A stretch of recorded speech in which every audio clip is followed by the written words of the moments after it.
ഒരു ദിവസത്തെ താമസം കഴിഞ്ഞ് വീട്ടിലോട്ട് മടങ്ങുകയാണ്. അപ്പോൾ അതിൻ്റെ മുന്നോടിയായിട്ട് ഒരു വീഡിയോ എടുത്ത് നിങ്ങളെ ഇവിടെയുള്ള സൗകര്യങ്ങളൊക്കെ ഒന്ന് അറിയിക്കണമെന്നൊരാഗ്രഹം. ഈ ഒരു അവധിക്കാലം എല്ലാവരും ആസ്വദിക്കുന്നവരാണ്.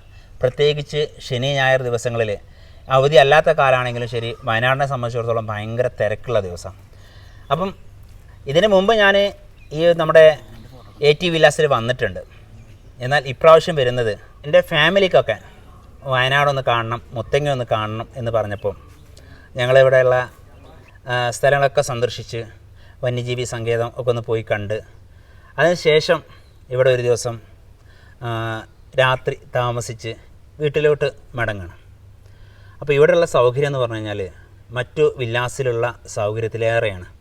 കാരണം ഒരു 60-70 ആൾക്കാർക്കൊക്കെ താമസിക്കാൻ സൗകര്യത്തിൽ ഏകദേശം 12 ഫാമിലിക്ക് സെപ്പറേറ്റ് വേണമെങ്കിൽ അങ്ങനെ താമസിക്കാം. ഇനി അതല്ല ഒരു കല്യാണ ഗ്രൂപ്പോ അല്ലെങ്കിൽ വേറെ എന്തെങ്കിലും ഫംഗ്ഷനോ അല്ലെങ്കിൽ ഒരു സിനിമ ഷൂട്ടിങ്ങോ കാര്യങ്ങളൊക്കെ നടത്താനോ ഒക്കെ സൗകര്യമുള്ള. ഇപ്പം ഞാനിവിടെ നിന്ന് വരുമ്പം സിനിമ ഷൂട്ടിംഗ് ഇവിടെ നടന്നുകൊണ്ടിരിക്കുന്ന ഒരു സമയം കൂടിയായിരുന്നു. ഞാനും എൻ്റെ ഫാമിലി ഒരു പക്ഷേ നിങ്ങൾ കണ്ടിട്ടുണ്ടാവില്ല നമ്മുടെ ചാനലിലൊന്നും. ആദ്യമായിട്ടായിരിക്കും ഞാനും എൻ്റെ ഫാമിലിയും വരുന്നത്. കാരണം അവരും ഹാപ്പിയാണ്. അപ്പോൾ നിങ്ങൾക്കും ഇതുപോലെ ഒരു ദിവസം ഇവിടെ വിനിയോഗിക്കാൻ, ചിലവഴിക്കാൻ നിങ്ങൾക്കും ഭാഗ്യം കിട്ടട്ടെ. ഏറ്റവും റേറ്റ് കുറച്ച്, ഏറ്റവും വില കുറച്ച് നമ്മൾ വാടക കിട്ടുക എന്ന് പറഞ്ഞു കഴിഞ്ഞാൽ വല്ലാത്തൊരു സന്തോഷം തന്നെയായിരിക്കും. അപ്പോൾ നിങ്ങൾക്ക് നമ്മുടെ മുനീർ ഭായിയുടെ നമ്പർ താഴെ കൊടുക്കുന്നുണ്ട്. നമ്പറിൽ വിളിച്ചിട്ട് നിങ്ങൾ വരണമെന്നാണ് എനിക്ക് പറയാനുള്ളത്. വയനാട് ഇഷ്ടമായോ? വയനാട് കുറേ പ്രാവശ്യം വന്നിട്ടില്ലേ? പക്ഷെ ഇങ്ങോട്ട് ആദ്യമായിട്ടില്ലായിരുന്നു. എങ്ങനെയുണ്ട്? എങ്ങനെയുണ്ട് നമ്മളെ ഇവിടെ ഏരിയ ഒക്കെ എങ്ങനെയുണ്ട്? ഇഷ്ടപ്പെട്ടോ? മുത്തങ്ങയൊക്കെ ആദ്യമായിട്ടില്ലായിരുന്നു. മൃഗങ്ങൾ എന്തൊക്കെ ഉണ്ട്? മൃഗങ്ങളെ പുള്ളിമാനും ആനയും കണ്ടു. റിസോർട്ട് എങ്ങനെയുണ്ട്? നല്ല സൗകര്യമാണ്. ആദ്യമായിട്ടല്ലേ വരുന്നത് മുത്തങ്ങക്ക്? വയനാട് കുറെ പ്രാവശ്യം എങ്ങനെയുണ്ട്? ഇവിടെ തണുപ്പുണ്ട്? അത്യാവശ്യം തണുപ്പും കാര്യങ്ങളൊക്കെ ഉണ്ട്. നട്ടുവെച്ചൊക്കെ നല്ല തണുപ്പുണ്ട് ഇവിടെ. അടിപൊളിയാണല്ലേ? അതെ, എങ്ങനെയുണ്ട് വയനാടാ? അടിപൊളിയാ? അനക്ക് ഇഷ്ടായോ?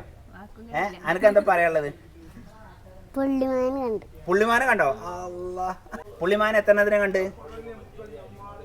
5 10 അപ്പൊ അത്ര കുറേ കണ്ടോ? യോ, ഓനെ കുറേ പുള്ളിമാനെ കണ്ടത്രേ. അവ മക്കളെ പോവല്ലേ, നമുക്ക് നേരെ അയക്കണേ. എത്ര കട പരിപാടി? എന്താ സാധനം? ചേട്ടാ അൽഫാം ഇടാൻ പറ്റുമോ? എന്നാ പോയി കൊണ്ടേ. എത്തപ്പ ഇത് പരിപാടി? പാട്ടുകാടാ? പാട്ടുകാടാ? ഒരു ഉല്ലാസയാത്രക്ക് വന്നു കഴിഞ്ഞാൽ, ഒരു വിനോദസഞ്ചാരികളാകുമ്പോൾ ആ വിനോദം എങ്ങനെ ആസ്വദിക്കണം എന്നുള്ളത് ഇവിടെ നമ്മുടെ AT വില്ലാസിൽ വന്നു കഴിഞ്ഞാൽ നമുക്ക് മനസ്സിലാക്കാൻ സാധിക്കും. സഞ്ചാരികൾക്ക് വേണ്ട എല്ലാ സൗകര്യങ്ങളും നമ്മുടെ മുനീർ സാബ് ഇവിടെ ഒരുക്കുന്നുണ്ട്. അപ്പോൾ നിങ്ങൾക്ക് നമ്മുടെ മുനീർ ഭായിയുടെ നമ്പർ താഴെ കൊടുക്കുന്നുണ്ട്. നമ്പറിൽ വിളിച്ചിട്ട് നിങ്ങൾ വരണമെന്നാണ് എനിക്ക് പറയാനുള്ളത്. അപ്പോൾ ഓക്കെ.